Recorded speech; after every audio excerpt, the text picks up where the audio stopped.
সন্ধে শেষ হয়ে তখন রাত নাব্য নাব্য করছে। ভরা আষাঢ় মাস, সমস্ত আকাশটা ঘন কালো মেঘে ঢেকে গিয়েছে। বড় বড় শিমুল গাছের ডালগুলো হাওয়ায় দুলছে, যেন অন্ধকারের মধ্যে থেকে কোনো অস্পষ্ট হাত ইশারা করে ডাকছে।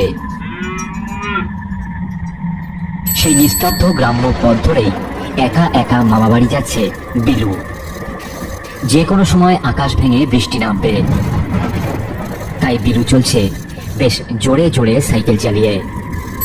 ওর মামারা অবশ্য এখন চাকরি নিয়ে সবাই শহরে থাকে। মামাবাড়িতে লোক বলতে দুটি, দাদু আর দিদিমা। সাইকেলটা রেখেই বিলু চটপট হাঁক পারল।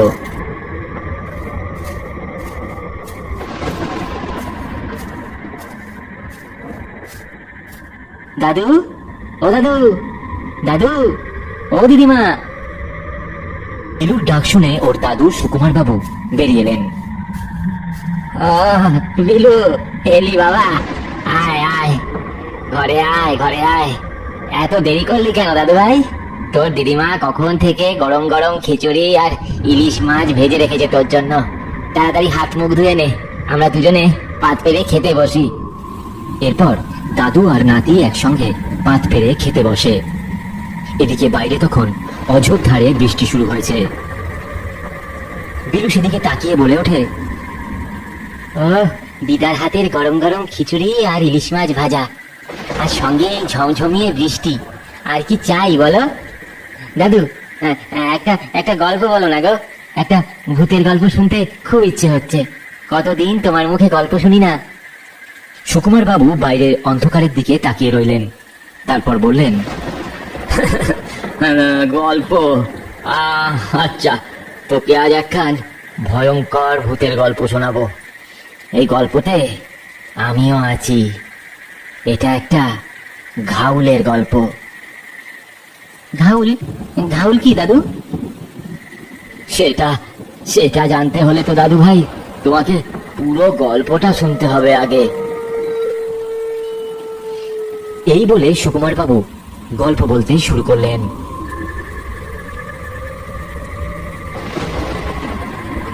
আষাঢ় মাসের সেই দিনটা ছিল বড়ই দুর্যোগের। সকাল থেকেই অঝোরে বৃষ্টি হয়ে চলেছে। আকাশে ঘন কালো মেঘ মুখ ভার করে রেখেছে। রসুলপুর গায়ের ভ্যানওয়ালা রহিম আর ওর বউ মেহেরুন্নিসা ওদের ঘরের দাওয়ায় দাঁড়িয়ে রয়েছে করুণ মুখে। আফ, সকাল থেকে এমন বৃষ্টি হয়ে চলেছে, আজকে ভ্যানটা নিয়ে একবারের জন্য বেরোতেও পারলাম না। তাই তো গো, এমন আকাশ ভাঙা বৃষ্টি হলো, এর মধ্যে কেমন করে বেরোবে বলো দেখি? চল চল বউ, চল ঘরে চল, বাদলাটা আরো বাড়ছে। এখানে দাঁড়িয়ে থাকলেই তুই জ্বরে পড়বি নি। এরপর ওরা দুজনে ঘরে চলে যায়। কিন্তু মেহেরুন্নিসা ভাবছিল অন্য কথা। ঘরে এক মুঠো চালও অবশিষ্ট নেই। ভ্যান চালিয়ে যতটুকু রোজগার করে তার স্বামী রহিম, এই কদিনে সেই পুঁজিটাও শেষ হয়ে গেছে। কদিন ধরেই এই দুর্যোগ চলছে। সোয়ারি জটেনি কোনো। রহিমের ভ্যানটা বাইরে গাছের তলায় দাঁড়িয়ে একা একা ভিজছে। জানলা দিয়ে সেদিকে তাকিয়ে হতাশ স্বরে বলে ওঠে মেহেরুন্নিসা, একেই বলে কপাল, ঘরে এক ফোঁটা আনাজ নেই, আর আজ কদিন ধরে এমন বৃষ্টি শুরু হলো। কদিন ধরে এমনিতেই তেমন কাজ টাজ পাচ্ছিলাম না, তাই তেমন রোজগার পাতিও হয়নি। তার উপরে আজকে এমন শিয়াল কুকুর তাড়ানো বৃষ্টি শুরু হলো। আল্লাহ, কি যে করি। যা সামান্য কিছু ঘরে ছিল তাতে মেরে কেটে আজকের দিনটা কোনো মতে চালালাম, কিন্তু কালকে কিভাবে চলবে? কি আর বলবো বউ, তুই এমন একটা স্বামী পেয়েছিস যে ঠিক করে তোরে খাওয়াতেও পারে না। কথাটা বলার পরেই রহিমের চোখ জলে ভরে ওঠে। মেহেরুন্নিসা এগিয়ে এসে ওর সামনে দাঁড়ায়। কেন এমন করে বলছো? আমার আর মেয়ের জন্য কতটা পরিশ্রম করো তুমি, তা কি আর বলার? ও এক দুদিন না খেলে আমাদের কিছু হবে না। রহিম কিছু বলবে ভেবেও যেন আর বলতে পারে না। ঠিক এমন সময় ওদের দরজাতে ধাক্কা পড়ে। রহিম, এই রহিম। কিরে, বাড়ি আছিস? কিরে, শুনতে পাচ্ছিস? এই রহিম, এত রাতে আমার আবার কে ডাকে? হ্যাঁ আছি, খুলতেছি। এই বাদলা রাতে কে ডাকতে আসবে বলো দেখি? না না না, তুমি দরজা খুলো না, ও কোনো অশুভ ডাক হতে পারে। আরে আরে, ভয় পেও না তুমি, দেখি না একবার কে এই যে, দরজাটা খুলে দেখি। রহিম গিয়ে দরজা খুলে দেখে বাইরে দাঁড়িয়ে আছেন সুকুমার বাবু। বিলুর দাদু সুকুমার বাবু তখন ইছাপুর গ্রামের প্রধান ছিলেন। কেউ কোনো বিপদে পড়লে বা গ্রামে কোনো অসুবিধে হলে সবাই সুকুমার বাবুর কাছেই ছুটে আসতো। বাবু, এ কি আপনি এত দুর্যোগের রাতে আমার কাছে? আরে রহিম, একটা খুব দরকারি বলেই তোর কাছে এলাম। তুই তুই কাজটা না করলে খুব বিপদে পড়বো। কি কাজ বাবু, বলুন না।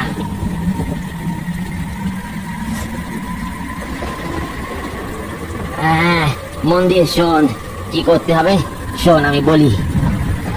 তুই কি জানিস গ্রামের শেষে ওই জটা বুড়ি মারা গেছে?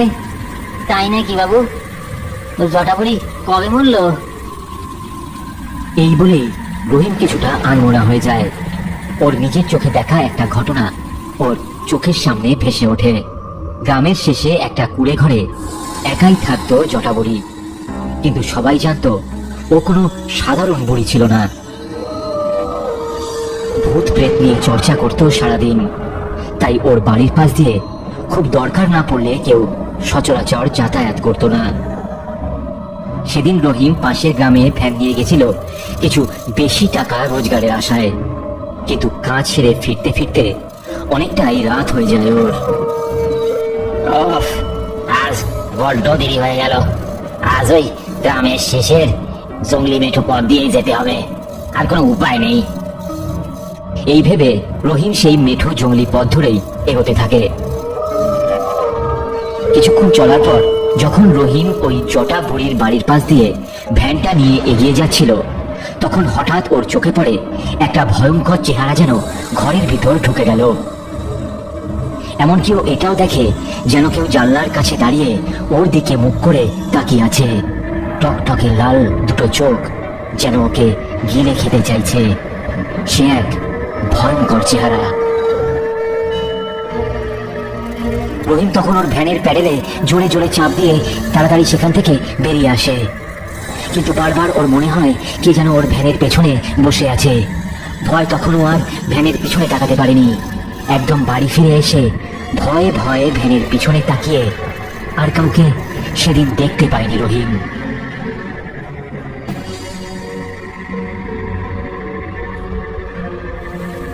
এইসব ভাবতে ভাবতে কেমন আনমনা হয়ে পড়েছিল রহিম।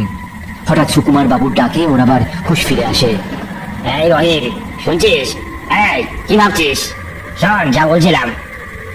হ্যাঁ হ্যাঁ হ্যাঁ বাবু, বলেন বলেন। আজ বিকেলে এই খবরটা পেলাম। তা আপনি দেখতে গেছিলেন নাকি বাবু? হ্যাঁ, দেখে এসছি। আর বলিস না, কি ভয়ঙ্কর অবস্থা। ওর বাড়ির পাশ দিয়ে গ্রামে দুজন যাচ্ছিল। পচা গন্ধ পেয়ে ওরাই বুঝতে পারে যে কিছু একটা হয়েছে ওই ঘরের মধ্যে, কিন্তু ওরে তো পোড়ানোর ব্যবস্থা করতে হবে। এখন এই দুর্যোগের রাতে আর কাউরে তো পাচ্ছি না ভরসার মতো। তুই একমাত্র আসিস আমার ভরসার লোক। এখন ওরে শ্মশানে নিয়ে যেতে হবে রহিম। আমি জানি এই বৃষ্টি বাদলার রাতে তোকে বলাটা ঠিক নয়, কিন্তু কি করি বল। এমনিতে কদিন আগে মারা গেছে, তাও তো কিছু বোঝা যাচ্ছে না। তুই না গেলে আর কারে পাবো। আর শোন, তোর চিন্তা নেই, এর জন্য তোরে আমি 2000 টাকা দেবো নি। হ্যাঁ, তুই তুই শুধু লাশটা শুধু শ্মশানে নিয়ে নামিয়ে দিবি। 2000 টাকার কথা শুনে রহিমের চোখ দুটো জলে ভরে ওঠে। 2000 টাকা রোজগার করতে ওর কমপক্ষে আরো 10-15 দিন লাগবে। সেখানে এই রাতে কেবল একটা লাশ শ্মশানে নামিয়ে দিয়ে আসলেই ও 2000 টাকা পাবে।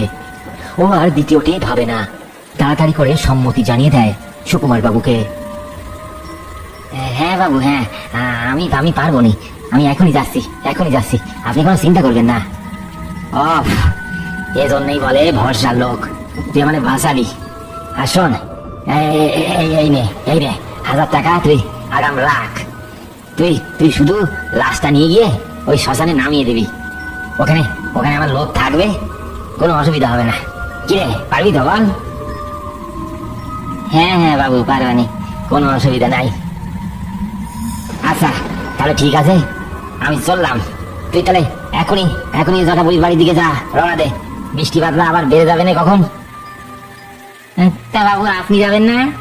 না না, আমি যাচ্ছি না, আমার দুজন লোক ওখানে রয়েছে, তোকে সব রকম সাহায্য করে দেবে, বুঝলি? তুই আর দেরি করিস না রহিম, তাড়াতাড়ি বেরো বেরো।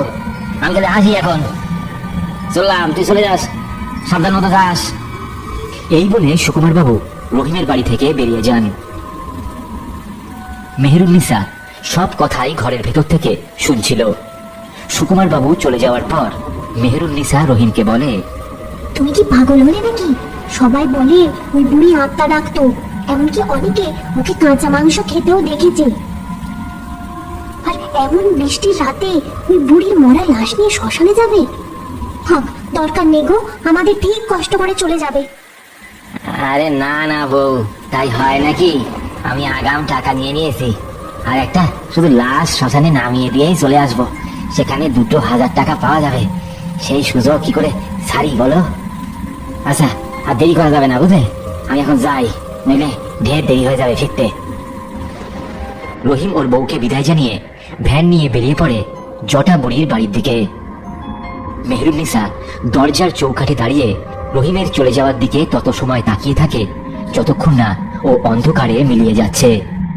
কিছু সময় পর রহিম জটা বুড়ির বাড়িতে উপস্থিত হলো।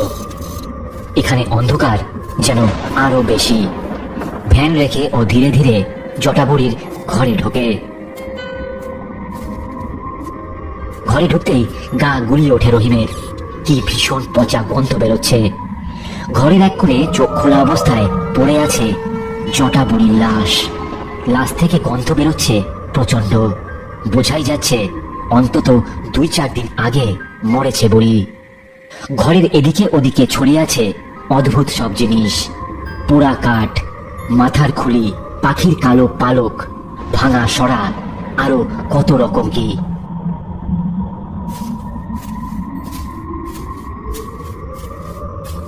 আরে রহিম, এ কি অত ভাবছিস? তাড়াতাড়ি এদিকে আয়, লাশটা ধরে তুলতে হবে তো। আরে তাপস, তুই একা?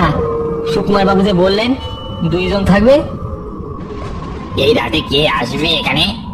আমাকে বাবু 500 টাকা দিল, আমার টাকা পয়সার খুব দরকার আছে, তাই জন্য আমি আসলাম। আর আমি তো অপেক্ষা করছি কে আসবে, নাহলে তো এই যা লাশের অবস্থা, তো নিয়ে যাওয়া বেজায় কঠিন। আচ্ছা থাক, টাকার কথা বাড়াসনি, তাড়াতাড়ি কর, আমার বাড়ি ফিরতে হবে। জটা বুড়ির লাশ তুলতে গিয়ে বেশ বেগ পেতে হলো দুজনের। মনে হচ্ছে যেন একটা শরীরের ভেতর আরো অনেকগুলো শরীর এসে বাসা বেঁধেছে। বাপরে বাপ, এ কি ভার রে রহিম। হ্যাঁ রে তাপস, অনেক লাশ ভ্যানে তুলেছি, তবে এই লাশ, ওরে বাবা। তখন এই রহিমের যেন মনে হলো বুড়িটার চোখ যেন একবার নড়ে উঠল। রহিম আবার তাকাতেই সে দেখে জটা বুড়ির চোখ বন্ধ, কিন্তু এক্ষুনি তো চোখ দুটো খোলা ছিল। তাহলে তাহলে কি এতটা ভুল দেখলো রহিম? দুজনে মিলে অতি কষ্টে ভ্যানে বুড়ির লাশটা তুলতে পারলো। এরপর লাশের ওপর কালো প্লাস্টিক চাপিয়ে সেটাকে ভালো করে ভ্যানের সঙ্গে বেঁধে নিল। হ্যাঁ, এবার হয়েছে, ভালো করে বাঁধন টাধন দিয়ে দিয়েছি, এ লাশ আর পড়বে না তোর ভ্যান থেকে। এবার আমি চলি, বুঝলি? আর থাকবো না, তুই সোজা শ্মশান নিয়ে চলে যা, আর দেরি করিস না, আমি এখন চললাম। রহিম ভাবলো তাপসকে একবার বলবে যে ও যেন ওর সঙ্গে যায়, কিন্তু নিমেষের মধ্যেই তাপস সেখান থেকে চলে গেল। রহিম অন্ধকারের দিকে তাকিয়ে বুড়ির লাশ নিয়ে ভ্যানে প্যাডেল দেওয়া শুরু করলো। রহিম ভ্যান নিয়ে ধীরে ধীরে এগিয়ে যায় শ্মশানের দিকে, কিন্তু কপালে দুর্ভোগ থাকলে আর কি করা যাবে। রহিম ভ্যান নিয়ে কিছু দূর যেতে না যেতেই অযোধ্যায় আবার বৃষ্টি শুরু হলো, সাথে ঝোড়ো হাওয়া। আবার বৃষ্টি, এখন যে কি করি, আর সময় পেল না বৃষ্টি আমার। বৃষ্টির বেগ বেশ জোরেই শুরু হলো। দেখতে দেখতে রহিম মাঝে মাঝেই একবার করে ভ্যানের পিছনে তাকাতে থাকে। কালো প্লাস্টিক দিয়ে মোড়ানো লাশটা ভেজার সম্ভাবনা নেই, কিন্তু কেমন যেন অস্বস্তি হতে থাকে রহিমের মনে। কিন্তু হঠাৎ করেই রহিম শুনতে পায় পেছন থেকে যেন একটা আওয়াজ ভেসে এলো। কি রে, কোথায় নিয়ে যাচ্ছিস আমাকে? খিনখিন গলাতে সেই আওয়াজটা শুনে আতঙ্কে কেঁপে ওঠে রহিম। নিমেষে ভ্যান চালানো থামিয়ে কাঁপতে কাঁপতে পেছনের দিকে তাকায়, কিন্তু জটা বুড়ির লাশ তো ঠিক অমন ভাবেই ভ্যানে শোয়ানো আছে যেমন ভাবে ওরা দুজন রেখেছিল। আওয়াজটা কি আমি এতটাই ভুল শুনলাম? কি জানি, যাই তাড়াতাড়ি এগোই। আমাকে শ্মশানে পোড়াতে নিয়ে যাচ্ছিস বুঝি, কিন্তু পারবি না যে। রহিম এবার পরিষ্কার বুঝলো কথাটা ঠিক ওর পিছন থেকেই আসছে। রহিম দেখে ভ্যানের পিছনে রাখা জটা বুড়ির লাশ উঠে বসেছে, আর সেটা যেন তাকিয়ে আছে ওর দিকেই। চোখ দুটো পুরো লাল, সাদা চুলগুলো হাওয়ায় উঠছে, মুখের এক পাশ থেকে কালো রসের মতো কি যেন বেরিয়ে আসছে। শুধু তাই নয়, ভ্যানের ঠিক পিছনেই দাঁড়িয়ে আছে আরো দুটো কালো ছায়া। তাদের চেহারা ঠিক বোঝা যাচ্ছে না, কিন্তু উপস্থিতি বোঝা যাচ্ছে। কি রে, আমাকে শ্মশানে পোড়াতে নিয়ে যাবি না? রহিমের মুখ দিয়ে কথা বলার মতো কোনো শব্দ আর বের হচ্ছে না। তুই যতই চেষ্টা কর, আমাকে শ্মশানে নিয়ে যেতে পারবি না রে। আর আমাকে পোড়ানোর চেষ্টা করলে তুইও বাঁচবি না। লম্বা লিকলিকে হাত দুটো যেন সাঁড়াশির মতো এগিয়ে আসছে রহিমের গলার দিকে। রহিম বুঝতে পারে এখানে দাঁড়িয়ে থাকলে আর রক্ষা নাই, তাই ও পাশের মাঠে নেমে দৌড়াতে শুরু করে। ও জানে মাঠ পেরোলেই একটা পুরনো মাজার আছে, যদি ওখানে কোনো মতে ও পৌঁছায় তাহলেই একমাত্র ও বাঁচতে পারবে। প্রাণপণে সেই মাঠের মধ্যে থেকে দৌড়াতে থাকে রহিম। ওর পিছনে যে কেউ ধাওয়া করে আসছে সেটা আন্দাজ করতে পারে রহিম। একবার পিছনে তাকাতে ও দেখে সেই জটা বুড়ির লাশ হাত বাড়িয়ে ওর দিকে এগিয়ে আসছে।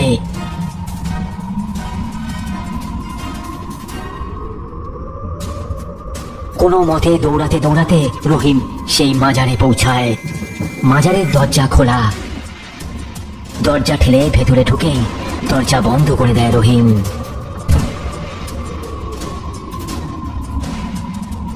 কে এলি? কে তুই? হাঁপাতে হাঁপাতে রহিম তাকিয়ে দেখে একজন পীর বাবা। মায়া জড়ানো চোখে রহিমের দিকেই তাকিয়ে আছেন তিনি। পীর বাবা, পীর বাবা, আমাকে বাঁচান বাবা, না হলে ওরা বাইরে আছে, আমাকে এক্ষুনি মেরে ফেলবে। তুই শান্ত হ। কিছু সময় আগেই যখন পিদিমটা বার ধুয়ে কেঁপে নিভে গেছিল, তখনই আমি বুঝতে পেরেছিলাম কোনো অশুভ কিছু ঘটতে চলেছে।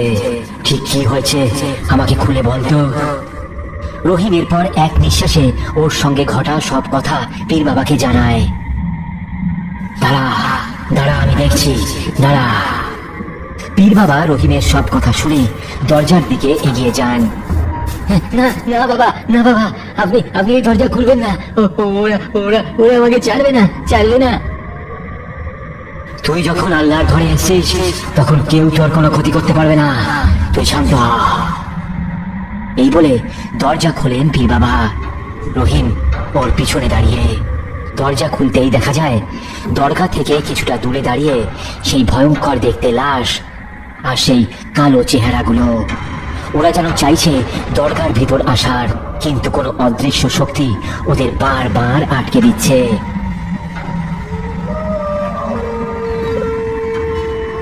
ওকে বাইরে বের করে দে, না হলে তোকেও কিন্তু ছাড়বো না। ও আজকে আর বাঁচবে না। কি হলো, বের করে দে ওকে বাইরে। একদম চুপ, ওখানেই থাক। আল্লাহর ঘরে থাকা ওর সন্তানকে মারার কথা তুই বলছিস? তোর এত সাহস, ওর কিচ্ছু হবে না।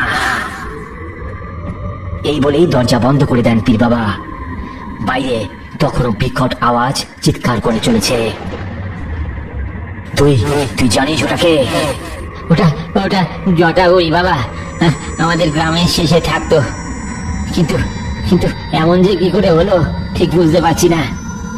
ওর শরীরে ঘাউল বাসা বেঁধেছে। ঘাউল ঘাউল মানে কি বাবা? ঘাউল মানে কি? ঘাউল এক পিশাচ। ওই বুড়ি নিশ্চয়ই পিশাচের সাধনা করত, আর যারা পিশাচের সাধনা করে তারা মারা গেলে ওই দেহ পিশাচের হয়ে যায়। পিশাচ কিছুতেই ওই দেহ পোড়াতে দেয় না।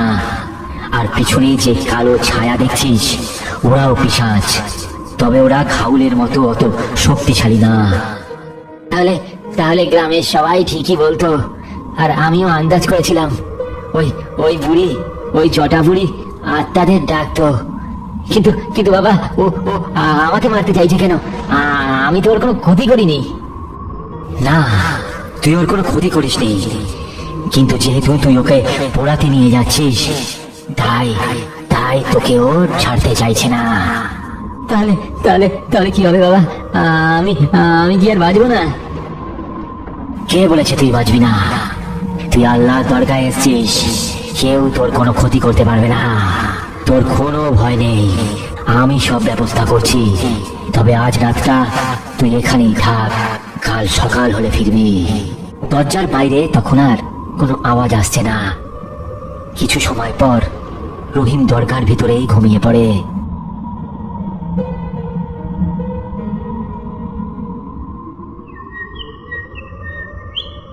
পরের দিন সকালে রহিমের যখন ঘুম ভাঙে, তখন ও দেখে পীর বাবা নেই। অনেক খুঁজেও রহিম পীর বাবাকে দেখতে পায় না। বাইরে ওর ভ্যানটা তেমনি দাঁড় করানো। রোদ ঝলমল সকাল যেন আগের রাতে সব অন্ধকার কেড়ে নিয়েছে। দরগা থেকে বেরিয়ে ধীরে ধীরে ভ্যান নিয়ে বাড়ির পথে এগিয়ে যায় রহিম। ও বাড়িতে গিয়ে দেখে সুকুমার বাবু ওখানেই।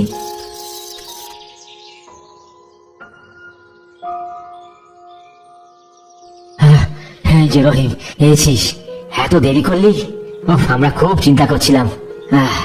শোন, ডোম খবর পাঠিয়েছে যে সব ঠিকঠাক ভাবে কাজ হয়ে গেছে। তুই খুব ভালোভাবে লাশটা নিয়ে পৌঁছেছিলিস।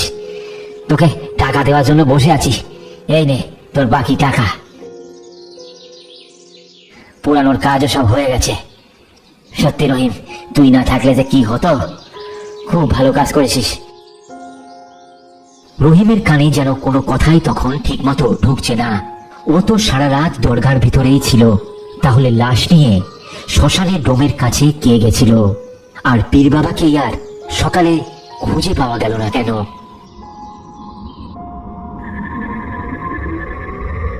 বুঝলে দাদু ভাই, রহিম আমার থেকে টাকাগুলো নিয়ে মাথায় ঠেকায়। এরপর গত রাতে সব ঘটনা ও আমাদের খুলে বলে। দরগার ওই পীর যে আল্লাহর দূত, তার আমাদের বুঝতে অসুবিধা থাকে না। বুঝলে দাদু ভাই, এই পৃথিবীতে যেমন অশুভ শক্তি আছে, তেমনি তাদের থেকে রক্ষা করতে শুভ শক্তিও আছে। তা না হলে পৃথিবী টিকতো না। এই বলে সুকুমার বাবু ওনার গল্প শেষ করেন। অবাক দৃষ্টিতে দাদুর মুখের দিকে তাকিয়ে থাকে দিলু।